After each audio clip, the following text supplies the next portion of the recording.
కోరాహు కుమారులు రచించినటువంటి కీర్తన. ఈ కోరాహు కుమారులు మరి నిజంగా చాలా అద్భుతమైనటువంటి వ్యక్తులుగా దేవుడు వారిని దీవించాడు. వారి కీర్తనలు ఏదైనా మనం చదువుకుంటున్నామని అంటే నిజానికి వారు చాలా భయంకరమైన, కోరాహు అనేవాడు దేవుని దృష్టిలో చాలా మరి ఘోరమైనటువంటి వ్యక్తిగా ఉన్నప్పటికీ, దేవుని ఉగ్రతకు గురి అయినప్పటికీ కూడా మరి దేవుడైతే వారి కుమారులను ఆ ఉగ్రత నుండి తప్పించాడు. వారు చేసిన ప్రార్థనను బట్టి వారు శరణు వేడారు. దేవుని దగ్గరికి వెళ్ళి ఆయన పాదాలు పట్టుకుని ఆయన సన్నిధిలో గోజాడిన దాన్ని బట్టి తండ్రి యొక్క భయంకరమైన తండ్రి మీద రావాల్సినటువంటి, తండ్రి ద్వారా రావాల్సినటువంటి ఉగ్రతలో నుండి వారు తప్పించబడ్డారనే చెప్పుకోవాలి. దేవునికి స్తోత్రం కలుగునుగాక. హల్లెలూయా, హల్లెలూయా. మరి కోరాహు కుమారులు కూడా మొత్తం కుటుంబంతో భూమి నెరవిడిచి మింగేయాల్సినటువంటి పరిస్థితి నుండి వారి పిల్లలు తప్పించబడడం చాలా అద్భుతమనే చెప్పుకోవాలి. దేవునికి స్తోత్రం. హల్లెలూయా, హల్లెలూయా.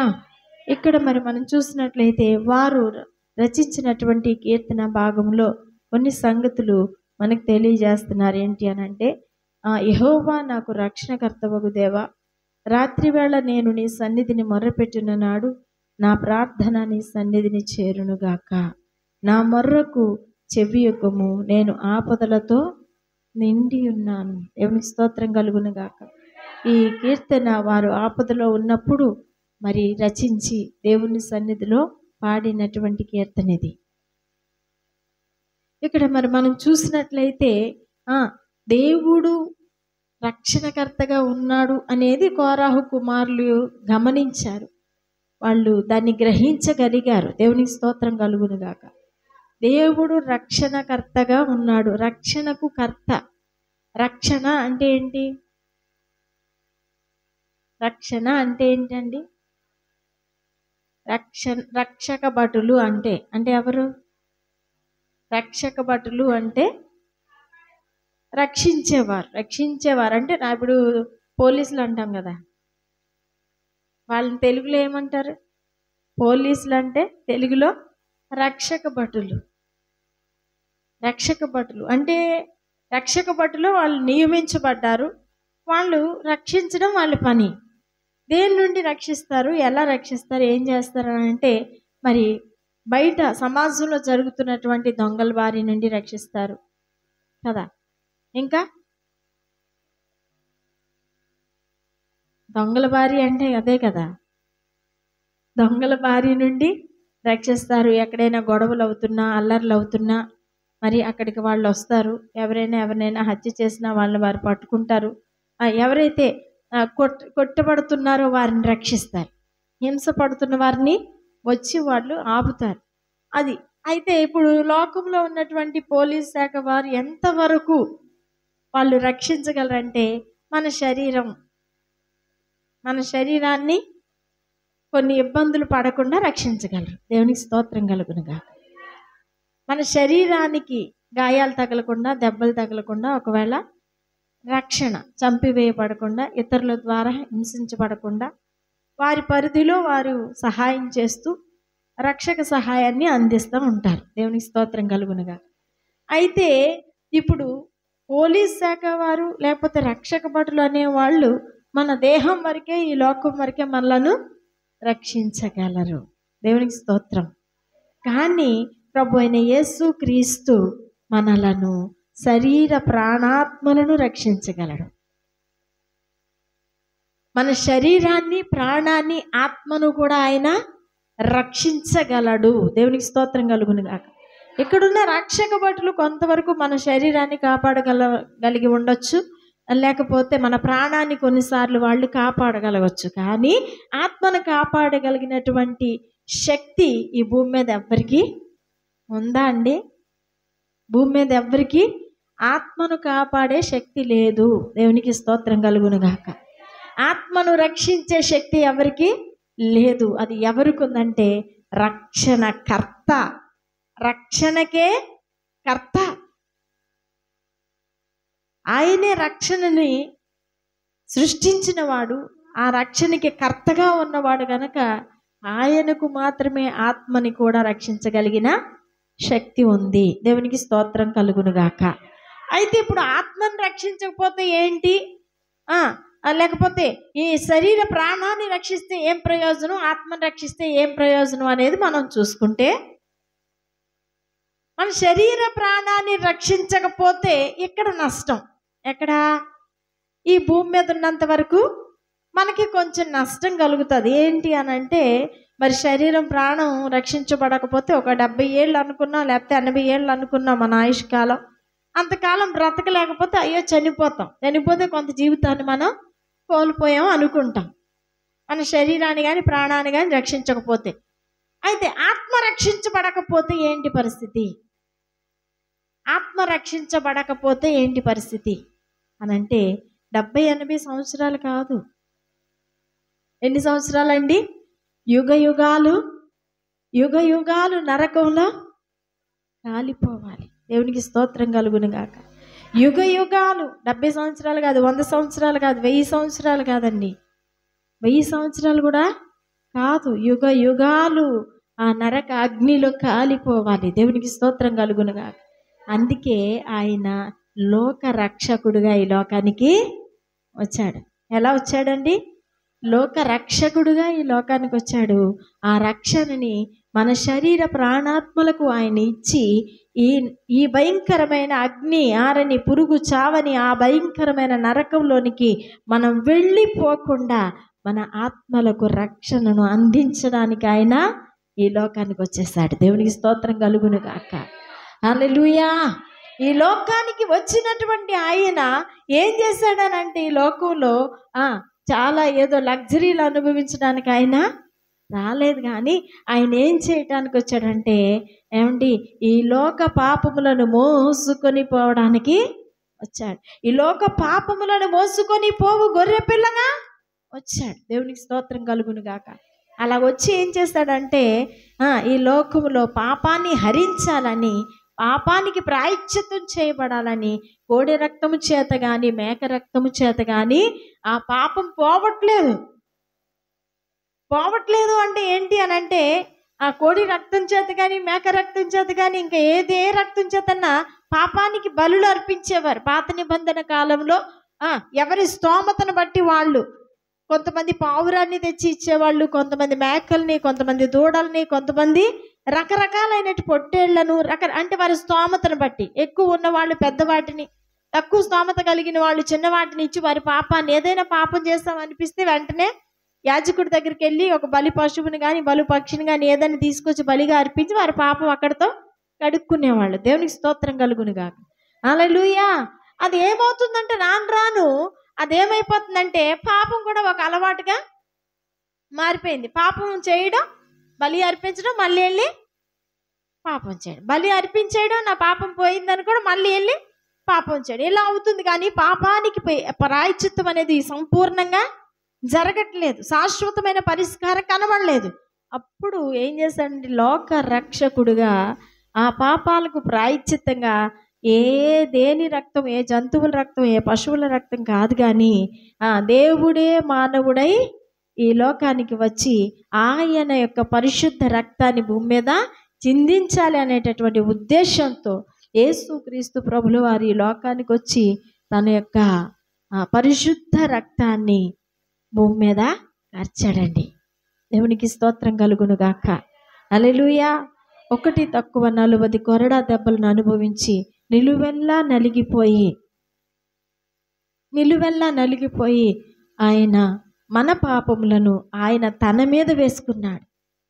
హల్లెలూయా. మన పాపములను ఆయన తన మీద వేసుకున్నాడు. వేసుకొని ఏం చేశాడండి? పాపములను చేసింది నేను, పరిశుద్ధుడు నీవు, పాపిగా నిలిచావు.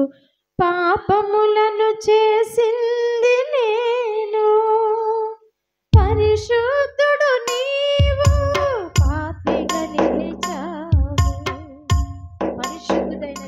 దేవుడు పాపిగా నిలిచాడు. పాపం చేసింది ఎవరు? మనం. కానీ ఆయన పరిశుద్ధుడు. ఆయన పరిశుద్ధుడై ఉండి ఏమయ్యాడు? భయంకరమైన పాపం చేసిన వారికి వేసిపడేటటువంటి శిక్ష, ఆ సిలువ శిక్ష ఆయన పరిశుద్ధుడై ఉండి కూడా తన మీద వేసుకున్నాడండి. వేసుకున్నాడు. అలా వేసుకొనుట ద్వారా ఈ లోకాన్ని ఆయన రక్షిస్తున్నాడు. దేవునికి స్తోత్రం కలుగును గాక. అందుకే ఆయన రక్షణకర్త. ఆయన దేని నుండి రక్షించగలడనంటే ఆ భయంకరమైన, అన్నిటికంటే భయంకరమైన నరకం నుండి రక్షించగలడు. అది మనం బతుకున్నప్పుడే కాదు, మనం చనిపోయాక కూడా అది మనకి భయంకరమైందే కదా. చనిపోయాకే కదా మనకు భయంకరమైంది. కాబట్టి మనం బ్రతుకున్నప్పుడే కాదు, మనం చనిపోయాక మన ఆత్మలు అందులోకి వెళ్ళిపోకుండా శాశ్వతమైనటువంటి రక్షణ ఇవ్వడానికి ఆయన రక్షణకర్తగా ఉన్నాడు. రెండోది, భూమి మీద మనం సజీవంగా బ్రతుకుతున్న కాలంలో ఏ వ్యక్తి నీకు తోడుగా లేకపోయినా, ఎవ్వరు నేను రక్షించేవారుగా లేకపోయినా, ఏ వ్యక్తి నీకు ఆపదలో అడ్డుగా వచ్చి పడిపోకపోయినా, దేవుడు మాత్రం నువ్వు పిలిస్తే పలికే దేవుడుగా ఉన్నాడు. నిన్ను రక్షించడానికి అనుక్షణం దేని నుండైనా, వ్యాధి నుండైనా, బాధ నుండైనా, భయము నుండైనా, ప్రతి పరిస్థితి నుండి కూడా నిన్ను రక్షించడానికి దేవుడు సిద్ధంగా కాసుకుని ఉన్నాడు. దేవునికి స్తోత్రం కలుగును గాక. అందుకే ఆయన రక్షణకర్తగా ఉన్నాడు. రక్షణకర్తగా ఉన్నాడు. ఎన్నో ఎన్నో మేలులండి ఆయన మన జీవితాలలో చేసుకుంటూ వస్తున్నాడు. ఒకటి కాదు, రెండు కాదు, మనం లెక్క పెట్టలేనన్ని కార్యాలు. ఈరోజా నిన్న అంటే మనం తల్లి గర్భమందు పిండముగా రూపించబడక ముందు నుంచి మనము ఆయనకి తెలుసా తెలీదా? తెలుసు. కాబట్టి ఆనాటి నుండి ఈనాటి వరకు కూడా ఆయన రక్షణ హస్తాల క్రింద దేవుడు మనల్ని దాచుకుంటూ వస్తున్నాడు. దేవునికి స్తోత్రం కలుగును గాక. హల్లెలూయా. మరి మనమేం చేయాలి అని అంటే ఇక్కడ భక్తులు ఏం చేశారో మనం చూద్దామండి. రాత్రి వేళ నేను నీ సన్నిధిని మొర్రపెట్టున్నాడు, నా ప్రార్థన నీ సన్నిధిని చేరునుగాక.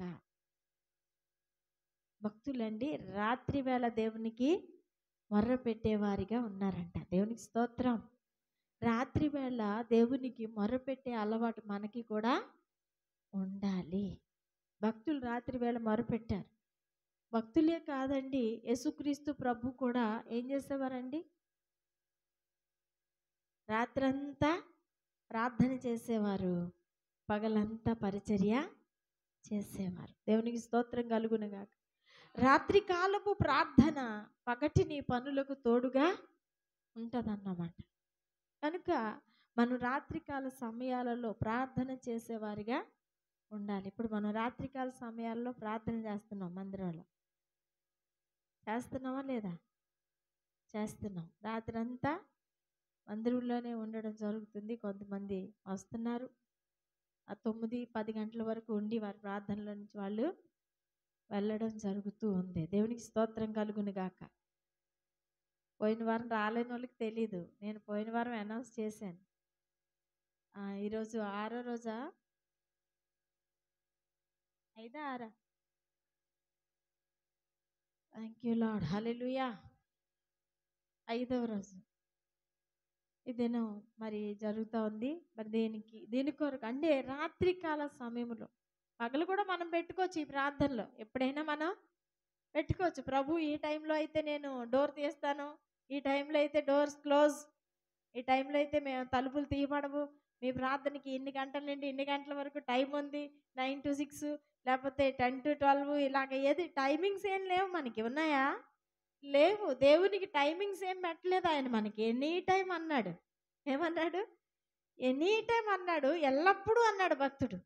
ఎల్లప్పుడూ అంటున్నాడు. దేవునికి స్తోత్రం కలుగును గాక. అయితే మనం ఏం చేయాలంటే ఎల్లప్పుడూ అనే మాటను పట్టుకోవాలి. అయితే రాత్రికాలమే ఎందుకు ఈ ప్రార్థనా కోడికలు పెట్టడం జరుగుతుంది అని అంటే, ఒకటి, నేను రాత్రికాలంలోనైతేనే ప్రతిరోజు చేయగలుగుతాను. దేవునికి స్తోత్రం కలుగును గాక. అదే పగటి వేళ పెట్టాను అనుకోండి, ఏ ప్రార్థనలైనా మరి బయటికి వెళ్ళాల్సిన పనులు ఉంటాయి, మందిరంలోనే అలా కూర్చొని ఉండడానికి అవ్వదు, చాలా ఉంటాయి కాబట్టి మానుకోవడానికి అవ్వదు.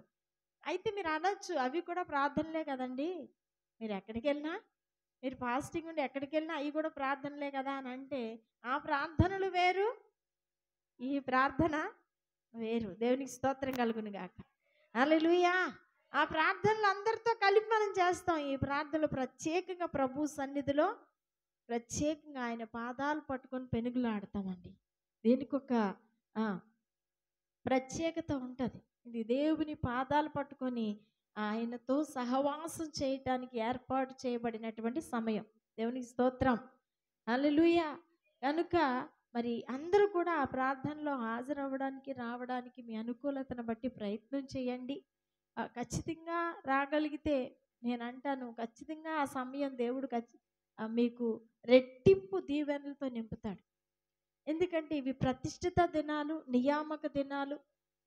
ఇవి దేవుని సేవకులకు ఇచ్చినటువంటి దినాలు, ఆయన సన్నిధిలో నిబంధన దినాలు. కనుక ఆ టైంలో మనం చేసినటువంటి ప్రార్థనలు ఎంత మాత్రం కూడా, మీకు 1 గంట ఖాళీ ఉంటే గంటే రండి, 2 గంటలు రాగలము అంటే 2 గంటలు రండి, 7 గంటల నుంచి 8 వరకు, 7 గంటల నుంచి 9 వరకు, 7 గంటల నుంచి 10 గంటల వరకు, లేదు ఉదయం వరకు మీతో పాటు ఉండిపోతామండి. ఇక్కడ చేసినంతసేపు ప్రార్థన చేసి రాత్రి ఇక్కడే ఉండిపోయి పొద్దున్నే ఇక్కడి నుంచి వెళ్ళిపోతామంటే అలాగైనా మీ ఇష్టమే. దేవునికి స్తోత్రం కలుగును గాక.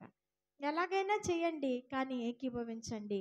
ఆల్రెడీ 5 రోజులు అయిపోతున్నాయి, ఇంకా ఒక 35 రోజులు మాత్రమే ఉన్నాయి. చూసుకోండి, వాటిని సద్వినియోగం చేసుకోండి. దేవునికి స్తోత్రం కలుగును గాక. కాబట్టి దేవుని సన్నిధిలో రాత్రి వేళ ప్రార్థన అనేది చాలా, ఎందుకు అంటే లోకమంతా చాలా సైలెంట్గా ఉంటుందా రాత్రులు, లేకపోతే ఇంకెలా ఉంటుంది? లోకమంతా నెమ్మదిగా ఉంటుంది. ఇంట్లో కూడా చూడండి, రాత్రికి పగలు అంత సైలెంట్గా ఉంటుందా? ఎవరో ఒకరు కుయ్యో మొర్రో అంటూనే ఉంటారు. లేకపోతే ఇంట్లో ఏదో గొడవలో, అల్లర్లో, మాటలో, చెడుగులో ఏవో జరుగుతూనే ఉంటాయి. ఏవీ లేవు ఇంట్లో అంటే పక్కింటోళ్ళు వస్తారు కదా, అమ్మా ఏం చేస్తున్నావు, ఏం కూర, వంట అయిపోయిందా అనుకోండి. పోనీ అది కూడా కాదనుకుంటే పక్క వాళ్ళు గొడవలు ఆడుకుంటారు, అవి కూడా మనకే వినపడతాయి. పగటి వేళ ఇన్ని ఉంటాయి.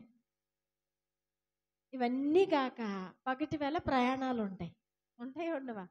ఎక్కడికి వెళ్ళాలన్నా మనం పగటి వేళ వెళ్తాం. అందుకని రాత్రి వేళ అనేది ఇది ప్రార్థనకి చాలా అనుకూలమైన సమయము. దేవునికి స్తోత్రం, హల్లెలూయా, హల్లెలూయా. పగలు ప్రార్థన చేస్తేనే నిద్ర వచ్చేస్తుందండి, ఇంక రాత్రి ఏం ప్రార్థన చేస్తామంటారా? నీకు ఏదైనా సరే సాధన చేస్తే సాధ్యం కానిది లేదు. ఏం చెయ్యాలి? సాధన చెయ్యాలి. రాత్రి 12 వరకు ప్రార్థన చేసే అలవాటు ఉందనుకో, అలవాటు అయిపోయింది అనుకో సాధన, ఇక ఆ టైం వరకు నిద్ర రాదు. వస్తుందా? రాదు. పడుకుందామన్నా రాదు. అదే తెల్లవారు 3 గంటలు లేచే అలవాటు ఒక 4 రోజులు అయిపోయింది అనుకో, 5వ రోజు నుంచి మనం పడుకుందామన్నా కళ్ళు ఇలా లేచి కూర్చుంటాయి. దేవునికి స్తోత్రం కలుగునుగా. అంటే అది మనం సాధన చేయడాన్ని బట్టి ఉంటుంది. ఎందుకులే, ఏం చేస్తాం, ఎప్పుడు చేస్తే ప్రార్థన కదా, ఏదైతే ఏంటి అని మనం కాంప్రమైజ్ అయిపోతాం కదా. అప్పుడు మనం ఏమి చేయలేం, పగలు చేయలేం, రాత్రి చేయలేం, మిట్ట మధ్యాహ్నం చేయలేం. ఏ టైంలో కూడా మనం అవైలబుల్గా ఉండం. పరిస్థితులను బట్టి మనం మారిపోతూ ఉంటాం. ఏదైనా అవసరం వచ్చినప్పుడు అలాగైపోతాం, ఏదైనా పని ఉంటే ఇలాగైపోతాం, ఎవరైనా వస్తే అలాగైపోతాం. అంటే ఇంకా అది మనం కంటిన్యూ చేయలేం. అది ఎందుకు చేయలేమనంటే మనం చేసే సాధనను బట్టి ఉంటుంది. మనం చేయగలము అనుకుని పట్టుదలగా చేస్తే ఖచ్చితంగా మనం చేయగలం. కానీ పర్వాలేదురా అని ఎప్పుడైతే అనుకున్నామో ఇంకా అది జరగదు. దేవునికి స్తోత్రం కలుగును గాక. హల్లెలూయా. కనుక మనం ప్రార్థించేవారిగా ఉండాలి, దేవుని సన్నిధిలో మొర్రపెట్టేవారిగా ఉండాలి. ప్రార్థన అనేది మన పరిస్థితులన్నిటినీ మార్చేస్తుంది. ఒక్క ప్రార్థనకి తప్ప ఇంకే శక్తికి కూడా అది లేదు అవకాశం. ఒక్క ప్రార్థనే ఏం చెయ్యాలన్నా సరే శూన్యంలో సమస్తాన్ని నీకు ఇవ్వగలదు. నీ ప్రార్థనే ప్రభు యొక్క సన్నిధిని కదిలించగలదు. ప్రభు ఎంత కోపంతో ఉన్నా నీ ప్రార్థన ప్రభు మళ్ళీ ఆయనే ప్రేమతో పిలిచి, నా కుమారి రా, ఇదిగో తీసుకో అనగలిగినటువంటి స్థితి దేవుడు ఇవ్వగలడండి. దేవునికి స్తోత్రం కలుగునుగాక. మరి నినివే పట్టణస్తులు ఉపవాసం నుండి ప్రార్థన చేస్తేనే కదా భయంకరమైన ఉగ్రత ఉందని యోనాతో కబురు పెట్టాడు ప్రభువే. ఆ పట్టణాన్ని నేను నాశనం చేయబోతున్నా, ఆ పట్టణాన్ని నేను నాశనం చేయబోతున్నాను, వెళ్ళి చెప్పు అని పంపించినటువంటి ప్రభువే వాళ్ళు ఎప్పుడైతే పిల్ల పాపలతో గొడ్డు పశువులతో అన్నిటితో కలిపి ఉపవాస ప్రార్థన ప్రకటించుకుని 3 దినాలు ఎప్పుడైతే ఉపవాసం చేయడం ప్రారంభించారో, మరి ఏ దేవుడైతే ఈ పట్టణాన్ని నేను నాశనం చేసేస్తున్నానని చెప్పాడో అదే దేవుడు మరలా తన మనస్సుని మార్చుకొనెను అని ఉంటుంది అక్కడ యోనా గ్రంథంలో. దేవునికి స్తోత్రం కలుగునుగా. దేవుడు కూడా తన మనసుని మార్చుకుంటాడండి మనం ప్రార్థిస్తే. మనం కడుపు కాల్చుకుంటే, అంటే ఉపవాసం ఉండి ప్రభుతో సహవాసం చేస్తే దేవుడు తన మనస్సుని మార్చుకుంటాడు. మన మీదికి రావాల్సిన ఉగ్రతని కానీ, కోపాన్ని కానీ, కోపాగ్నిని కానీ తప్పించి ఆశీర్వాదముగా మార్చుతాడు. దేవుని స్తోత్రం కలుగునుగా. అలా మార్చాలి అని అంటే ఖచ్చితంగా మనమైతే ప్రార్థన యందు సాధన చెయ్యాలి. ఏం చెయ్యాలి? సాధన చేయాలి. అది ఎప్పుడు అంటే ఒకప్పుడని కాదు, కానీ ఎల్లప్పుడూ మనం దాన్ని చేయగలగాలి. ఎందుకు ఆచారమా, ఇదేమన్నా అలవాటా, ప్రతి సంవత్సరం ఇదే టైంలో మీరు చేయడం ఏంటి, ఇది ఒక ఆచారం అంటే ఆచారం కాదండి. పలానా టైం అని మనం పెట్టుకోకపోతే రేపు చేద్దాం, రేపు చేద్దాం, రేపు చేద్దాం, ఎల్లుండి చేద్దాం, అవతలనాడు చేద్దాం అనుకొని మనం ఏం చేస్తాం, ఆ పనిని వాయిదా వేసేస్తాం. అదే పలానా టైం అని పెట్టుకున్నాం అనుకోండి, ఖచ్చితంగా ఆ టైంకి ఆ పని చేసుకుంటాం. అందుకు ఈ డేట్స్, ఈ టైమింగ్లో ఈ పని, ఇది ప్రార్థనకి మనం పెట్టుకోవడం జరిగింది. దేవునికి స్తోత్రం కలుగునుగా. ఈ టైం వచ్చేసరికి నేను అలర్ట్ అయిపోతాను, మీరు అలర్ట్ అయిపోతారా? వచ్చేస్తుంది ఫిబ్రవరి నెల వచ్చేస్తుంది, ఈ టైంలో పాస్టర్ గారు ప్రార్థన స్టార్ట్ చేస్తారు, మనం కూడా ఎలాగైనా సిద్ధపడాలి అనే ఆ అలర్ట్ అనేది మనందరిలో కూడా కలుగుతుంది. కారణం ఏంటి అంటే ఎప్పుడు ఒకే టైంలో అది జరుగుతూ ఉంది కాబట్టి. అవసరమైతే మరలా మధ్యలో ఇంకోసారైనా చేసుకోవచ్చు, అది తప్పు కాదు. ఎంతన్నా ప్రార్థనకి ఎంత చెయ్యండి అని లిమిట్ ఏమీ లేదు. 1 గంట చేస్తావో, 2 గంటలు చేస్తావో, 3 గంటలు, ఎంత చేసుకుంటే అంత అండి. దేవునికి స్తోత్రం, హల్లెలూయా. ఎంత చేసుకుంటే అంత. చూడండి, ఎక్కడ కొన్ని పనులు ఉంటాయి, ఆ పనులకి ఎంత శాలరీ అని ఉండదు, ఎంత చేసుకుంటే అంత డబ్బులు వస్తాయి. తక్కువ పని చేసుకున్నాడు తక్కువ డబ్బులు తెచ్చుకుంటాడు, ఇంకా ఎక్కువ పని చేసినాడు ఇంకా ఎక్కువ తెచ్చుకుంటాడు. కొన్ని పనులు ఎలా అంటే లిమిటెడ్ అన్నమాట. ఎంత శాలరీ, ఎంత పని చేసినా కానీ నెలకి ఇది శాలరీ, నీకు నెలకు ఒక 12,000 ఇది నీకు ఫిక్స్ అంతే. అలా కాదు, కొన్ని పనులు ఎలా ఉంటాయంటే అవి ఎంత చేస్తే 12,000 రూపాయలు చేస్తే 12,000 వస్తాయి. నువ్వు ఇంకా శక్తి పెంచుకుని 20,000 వరకు చేసుకోగలిగితే ఆప్షన్ ఉంది అక్కడ. దేవునికి స్తోత్రం కలుగునుగా. ప్రభు సన్నిధిలో కూడా నీ ప్రార్థన ఎన్ని గంటలకు పెంచుకున్నా నీకు ఆప్షన్ ఉంది. మనం అనుకుంటాం ఏమనంటే, ప్రార్థన చేస్తే జీతం వస్తుందా, ప్రార్థన చేస్తే అప్పులు తీరుతాయా, ప్రార్థన చేస్తే డబ్బులు వస్తాయా, ప్రార్థన చేస్తే అన్నం వస్తుందా, ప్రార్థన చేస్తే బట్టలు వస్తాయా అనుకుంటాం. ప్రార్థన చేస్తే అన్నీ వస్తాయి. హల్లెలూయా, హల్లెలూయా. నువ్వు పని చేస్తే ఎంత వస్తుందో నాకు తెలియదు, కానీ కొన్నిసార్లు నువ్వు పని చేయకుండా మోకరిస్తే కూడా అదృశ్యంగా నీ అవసరాలు తీర్చబడే సమయాలు కూడా ఉన్నాయి. దేవునికి స్తోత్రం, హల్లెలూయా. కానీ మనం అంత టైం మనం ప్రార్థనలు, ఇప్పుడు 8 గంటలు బయటికి వెళ్ళి పని చేస్తాం, కనీసం 4 గంటలు ప్రార్థన చేయమని చేయగలమా? చేస్తామా? చెయ్యట్లేదు. కాబట్టి మనం ఇంకెలా ఉన్నాం. చేస్తే దేవుడు ఇంకా ఉన్నతంగా ఉంచుతాడండి.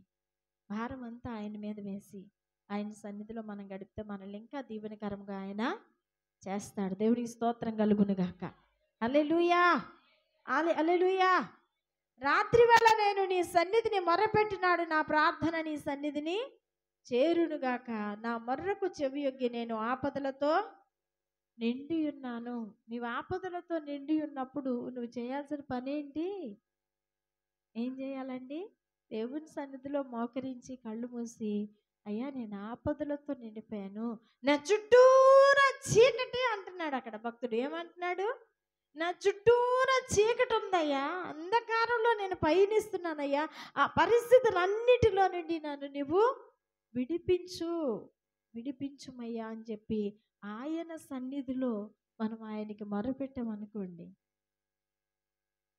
ఆయన ఏం చేస్తాడు?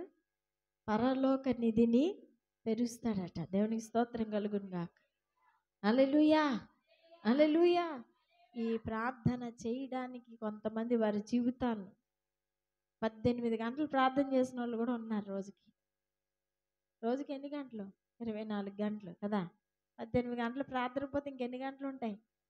ఒక కలెక్టర్ చదవాలనుకున్నవాడు 18 గంటలు చదవాలి రోజుకి. కలెక్టర్ కోర్స్ చేయాలనుకో ఎన్ని గంటలు చదవాలి? 18 గంటలు చదవాలి. 24 గంటలు 18 గంటలు పోతే ఎన్ని గంటలు ఉంటాయి? 6 గంటలు ఉంటాయి. తినడానికి, తాగడానికి, స్నానానికి, వాష్రూమ్కి, నిద్రకి, అన్నిటికీ ఆ 6 గంటలే. వాళ్ళు కనీసం 3 గంటలు 4 గంటలు పడుకుంటారు లేదో కూడా మనం చెప్పలేం. అంత కష్టపడితేనే ఆ మెట్టి ఎక్కగలరు. దేవునికి స్తోత్రం కలుగును గాక. ఏదైనా సాధన చేయకుండా, కష్టపడకుండా ఈజీగా రీచ్ అయిపోవాలంటే కుదరదండి. ప్రతిదానికి ఒక పద్ధతి ఉంటుంది. ఆ పద్ధతి ప్రకారంగా మనం చేసుకోవాలి. దేవునికి స్తోత్రం కలుగును గాక. హల్లెలూయా. ఒక ప్రార్థన చేస్తే సరిపోద్దా? ఒక ప్రార్థన చేస్తే, ఒక చర్చికి వెళ్తే సరిపోద్దా? ఒక కానుకిస్తే సరిపోద్దా అని అంటే అది మాత్రమే కాదు విశ్వాస జీవితం అంటే. అది మాత్రమే కాదు. ప్రార్థన చేయాలి, అట్ ద సేమ్ టైము మనం ఇంకా మిగతా విషయాలన్నిటిలో కూడా ప్రభువు చెప్పినట్లుగా ఉండాలి. దేవునికి స్తోత్రం. హల్లెలూయా. ప్రభు అన్నాడు, తన్ను తాను తగ్గించుకొని వానిని నేను హెచ్చిస్తాను అన్నాడు. తగ్గింపు స్వభావం ఉండాలి.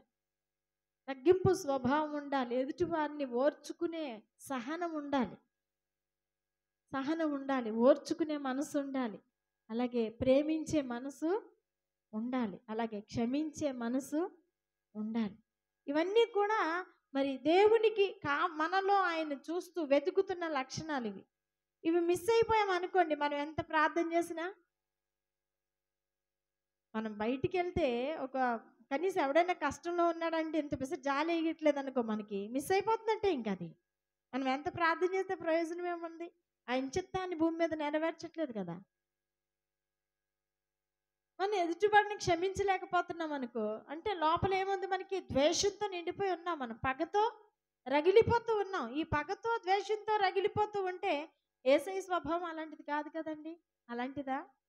యేసయ్య స్వభావం అలా రగిలిపోయేది కాదు కదా. ఆయన ఏం చేస్తున్నాడు? వెంటనే క్షమించగలిగే మనసు ఆయనకుంది. అది కూడా మనకి ఉండాలి. దాన్ని లేకపోతే సంపాదించుకోవడానికి ప్రయాసపడాలి. ఆ మనసును మనలోనికి తెచ్చుకోవాలి. దేవునికి స్తోత్రం కలుగును గాక. ఐక్యత కలిగి ఉండడానికి ప్రయాసపడాలి. ప్రేమ కలిగి ఉండడానికి ప్రయాసపడాలి. ఎదుటివారిని క్షమించగలగడానికి సిద్ధంగా ఉండాలి. దేవునికి స్తోత్రం కలుగును గాక. ఈ అన్ని కలిగి మనం ఉంటూ అప్పుడు ఏం చేయాలనంటే దేవుని సన్నిధిలో మొరపెట్టాలి. ఏం చేయాలి? చెప్పాలి. ఏం చేయాలి? దేవుని సన్నిధిలో మొరపెట్టాలి. అప్పుడు దేవుడు ఏం చేస్తాడంటే మన జీవితాలను ఒక్కసారి పేక మేడలా కట్టేయడు. ఒక్కసారే పేకలతో మేడలు కడతారు పిల్లలు ఆడుకుంటూ. ఎంతసేపు ఉంటుంది అది? కట్టడం చాలా ఈజీగా కట్టేస్తే టకటకటక పేర్చుకుంటూ వెళ్ళిపోతారు అంతే. ఎంతసేపు కావాలి అది పడిపోవడానికి? చాలా తక్కువ టైంలో కూలిపోద్ది అది. పేక మేడలా కట్టడం యేసయ్య. ఎలా కడతాడు? యేసయ్య కట్టే మేడ పేక మేడలా ఉండదు. అగ్ని బండ మీద, దేని మీద? బండ మీద పునాది వేసి కడతాడు ఆయన. అది కదలదు, మెదలదు, తొనకదు, బెనకదు. దేవునికి స్తోత్రం కలుగును గాక. ఎన్ని గాలి తుఫాన్లు వచ్చి దాన్ని కొట్టినా అది అక్కడే అలా స్థిరంగా ఉంటుంది. యెహోవా దేవుడు ఆ కావలిగా ఉంటే ఆ పట్టణానికి చలనము ఉండదంట. దేవునికి స్తోత్రం కలుగును గాక. నీ జీవితానికి దేవుడు మరి చలనం లేకుండా నిన్ను ఉంచాలంటే నీవు దేవునికి నచ్చే విధంగా జీవించాలి. ఆయన ఏది కోరుకున్నాడో అన్నీ నీ బ్రతుకులో ఆయనకి కనుపరచాలి, ఆయనకి చూపించాలి. అప్పుడు ఏం జరుగుతుందంటే నీవు ఆయనకు ప్రియమైన బిడ్డగా మారిపోతావు. ఆయన నిన్ను బట్టి ఆనందిస్తాడు. పేక మేడ కట్టడు, బండ మీద మేడ కడతాడు. బండ మీద రాతి మీద పునాది వేసి నీ జీవితాన్ని కడతాడు. దేవునికి స్తోత్రం. హల్లెలూయా. అలా కట్టబడిన నీవు ఎలా ఉంటావో తెలుసా? ఎన్నొచ్చినా నీ ముఖంలో నవ్వు చెదరనే చెదరదు. ఎన్నొచ్చినా నీ ముఖములో నవ్వు చెదరదు. నిజంగా మరి నిన్న శనివారం, శుక్రవారం దినాన నేను చాలా టెన్షన్‌కి గురయ్యాను. చాలా ఒత్తిడి. అమ్మకి సడన్‌గా ఆల్రెడీ ఒక వారం నుండి బాలేదు. ఆహ్, నడుము బెణికింది, పట్టేసింది. తను అనుకూలంగా కదలలేకపోతుంది. బెణికింది, పట్టేసిందంటే అది మళ్ళీ దానికదే సెట్ అవుతది కదా అని చెప్పేసి మనం ఊరుకున్నాం. నేను లక్ష్మీవారం రోజు హాస్పిటల్ తీసుకెళ్తానంటే చూద్దాం రేపటి వరకు అన్నారు. నన్ను అలా ఆగేసరికి నిన్న ఉదయం ఇంక లేవలేదు. లేవడమే ఏడుస్తూ కూర్చుంది. నేను ఇంకా చర్చిలోనే ఉన్నాను. తమ్ముడెళ్ళి ఫోన్ చేయడం జరిగింది. దేవునికి స్తోత్రం కలుగును గాక. చాలా బాధ. మంగళవారం అలాగుండే ప్రార్థనకి ఎలాగే నేను వచ్చేస్తానంటే మరి అసలు నడవలేని పరిస్థితి. అయినా వద్దులే అమ్మ బాలేదు కదా అంటే అయినా వచ్చేస్తానంటే మరి అలాగే 2 ఆటోలు మారి లోపలికి ఆ కాలనీలోకి ఆటో కట్టించుకొని వెళ్ళాం తన కోసం. ఎందుకంటే వస్తానంటుంది, ఆశ ఉందని. దేవునికి స్తోత్రం కలుగును గాక. అలాగే ఏంటి ఎందుకొచ్చింది ఇది? చాలా ఎక్కువైపోయింది. ఎలాగా నాకసలు అర్థం కాలేదు అని దేవుని మహాకృపను బట్టి హాస్పిటల్ తీసుకెళ్ళడం జరిగింది. ఇక్కడికి అడ్రోడే తీసుకెళ్ళాను. మరి చక్కటి ట్రీట్మెంట్ చేశారు డాక్టర్ గారు. అదే కాకుండా దేవుడు కూడా చాలా అద్భుతం చేశాడు. దేవునికి స్తోత్రం కలుగును గాక. నేను చాలా టెన్షన్ పడి చెల్లికి కూడా ఫోన్ చేశాను. నువ్వు రావాలి అర్జెంటుగా, అమ్మ అసలు కదలట్లేదు, చాలా బాధగా ఉంది అని చెప్పి. ఎందుకంటే ఇబ్బంది పడిపోయేది. అలాగని ఏం చేయకుండా ఉండమంటే ఉండేది కాదు. అలాంటి పరిస్థితి అనమాట. మరి 3 దినాలు మెడిసిన్ వాడి ఒకవేళ తగ్గకపోతే మళ్ళీ రమ్మన్నారు.